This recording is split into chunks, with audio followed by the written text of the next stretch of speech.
like you have a beautiful bond with Lisa, I though do. the two of you seem incredibly close. What's it like working together? Oh, she's a gem. We're kindred spirits. We're very different, and yet we have a lot of similarities, and there's a real understanding there. It's a very special friendship and connection. I'm really lucky because we didn't know each other from a bar of soap. Yeah, right. And in fact, I came back from maternity leave just about, I think, a month or two after she'd started. And that was a little bit tricky because I'm very close friends with Jessica Rowe, who was her predecessor, and that was all handled so appallingly and was very messy. Yeah. And, it could have been really awkward, but it wasn't, and we have a really, really lovely friendship. Yeah. And I adore her. Yeah. There's a great mutual respect professionally. I think we complement each other. We really trust each other. Yeah, yeah. And that doesn't always happen in my industry. No, and you need that. And you also need that female, you work in a male-dominated team. Exactly. To have that. Well, industry. Well, yeah. Well, almost every industry is really, isn't it? Well, the decision makers. I know. As always. Totally, yeah. How do you find that working in what is essentially a blokes club? Let's be honest, it really can be. Yeah, there have been times I've found it incredibly hard. Yeah. But I've also, I don't know,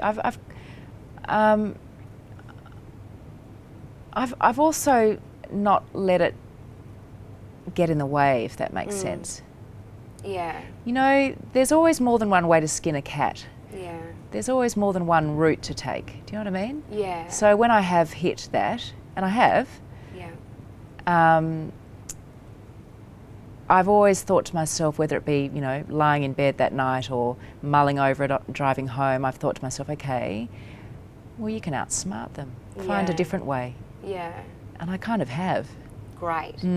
Because I think that also comes with, you know, experience to and knowing you have a voice. Because sometimes I think you can feel, you know, when you ask, and, you know, I sometimes think, oh, that has to go back to my relationship with Dad, where I don't feel I necessarily have a voice sometimes with men.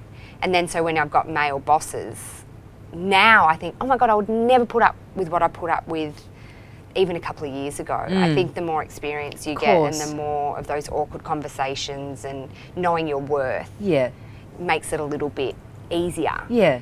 But gee, it'd be well, and nice, that's the wonderful thing know? about getting older, don't you think? Yeah, yeah. But how good would it be to have a few more women up in exec roles? My God, it's just insane. Yeah, well, hopefully that imbalance is slowly changing. But I figure, you know, focus on what you can control. And you can't control that. Yeah. So focus on what you can control. Back yourself. Yeah. Have belief in yourself and you know, it's one of those things that I just haven't let it define me. Yeah. I guess is what I'm trying to say. Yeah. Yeah.